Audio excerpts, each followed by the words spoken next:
एक नाम सुना होगा, नारद। और टीवी वाले नारद को क्या दिखाते हैं संदीप जी? मजीरा हाथ में है, इधर की उधर लगाने वाला, आलोचना करने वाला, झगड़ा करने वाला, लड़ाई कराने वाला। और कहीं कहीं तो यूं कह रहे भाई तो ज्यादा खावे नारद है। क्या मैं गलत कह रहा हूं जी? लेकिन नारद को समझ नहीं पाए लोग। नारद एक उपाधि है, जिस प्रकार से आचार्य एक उपाधि होती है, शास्त्री एक उपाधि होती है।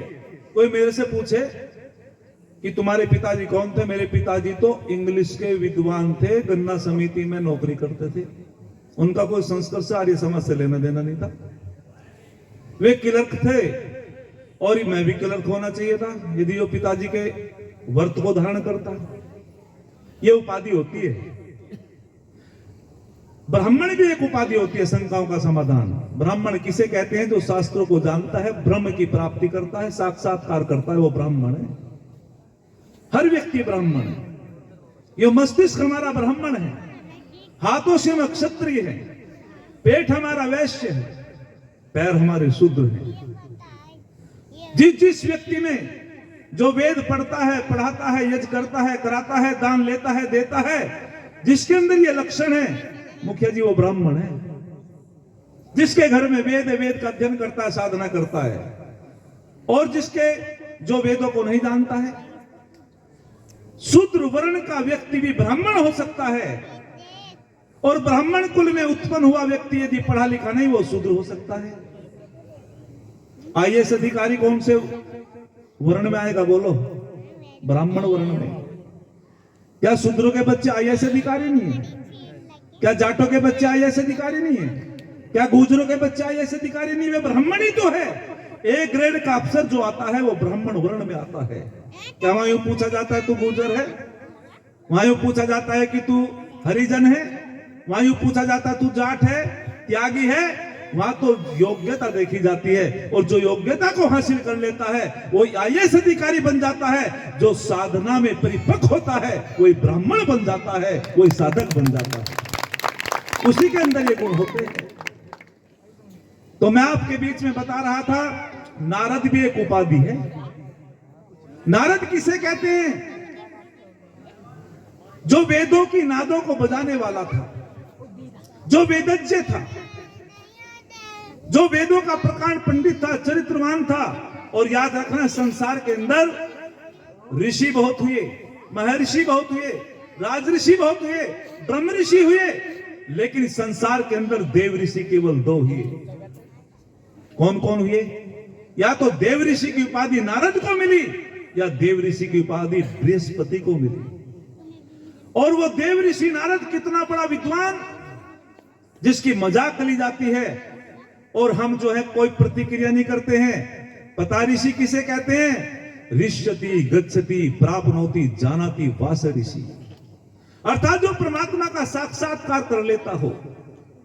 सत्यम वै देवा अमृतम मनुष्या, जिसमें परमपिता परमात्मा के गुण आ जाते हो, जिसके जीवन में कोई भी झूठा व्यवहार ना हो, जो तपस्वी हो, जिसका एक एक वाक्य, एक एक शब्द आप हो, अनुकरणीय हो, उसे कहते हैं ऋषि। जिसने प्रकृति को जान लिया हो, आत्मा को जान लिया हो, परमात्मा का साक्षात्कार कर लिया हो, उसका नाम होता है ऋषि। और वो देव ऋषि कितने बड़े विद्वान, जिनकी मजाक लेते हैं हमारे समाज के लोग। उनको पता नहीं, व्याकरण नहीं पढ़ा। ऋषियों पे दोष लगाने वाला व्यक्ति ब्रह्मत्यारा होता है। मैंने पहले भी कहा था, पंजाब से ब्रह्मत्यारा। तो वो नारद, देव ऋषि नारद घूमते घूमते महाराजा युधिष्ठिर के पास पहुंच जाते हैं। और महाराजा युधिष्ठिर ऋषि को देख करके खड़े हो जाते हैं, आतिथ्य सत्कार करते हैं। बोले, ऋषिवर आप आए हो, आज तो अहोभाग्य है। सिंहासन छोड़ देते हैं और कहते हैं कि मेरे लिए आदेश करो।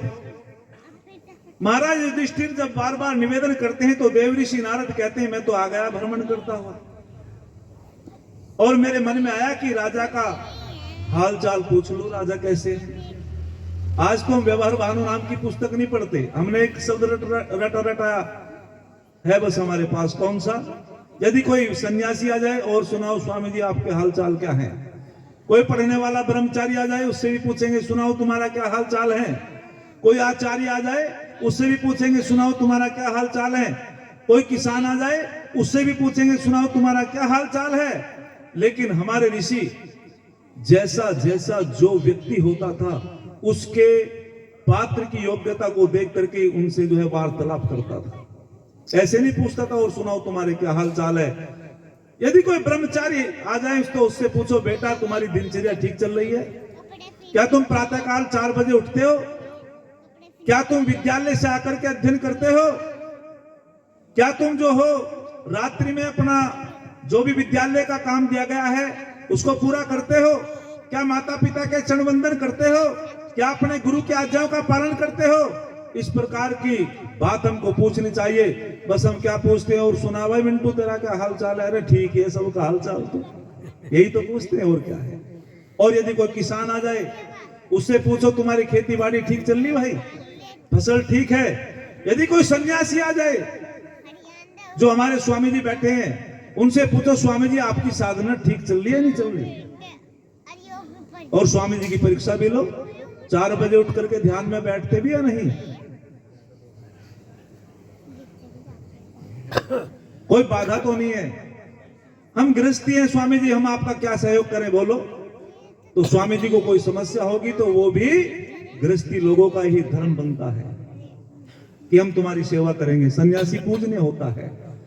और यदि कोई आचार्य आ जाए उनसे भी पूछो तुम्हारे वेद का प्रचार ठीक चल रहा है नहीं चल रहा। आचार्य को और सन्यासी को एक कक्ष में मत लेटाना। आचार्य को 2 बजे तक बोलना पड़ा है, स्वामी जी 2 बजे खड़े हो जा, समस्या पैदा हो जाएगी भाई, संतुलन बिगड़ जाएगा। दोनों का कक्ष अलग होना चाहिए, गलत तो नहीं मैं कह रहा। क्योंकि साधक व्यक्ति 2 बजे उठ जाता है और हमें 2 बजे बोलना पड़ता है तो भाई हमें तो 2 बजे सोना पड़ेगा, समस्या हो जाती है। सन्यासी की बहुत बड़ी तपस्या होती है, आचार्य की भी बहुत बड़ी तपस्या होती है। आप अपने क्षेत्र में काम सब बढ़िया करते हैं, गृहस्थी की भी बहुत बड़ी तपस्या होती है। तो नारद मुनि जी ने उनसे ये नहीं पूछा तुम्हारे क्या हाल चाल है, उन्होंने 4 बातें पूछी, 4। और वे क्या कमाल की 4 बातें थी।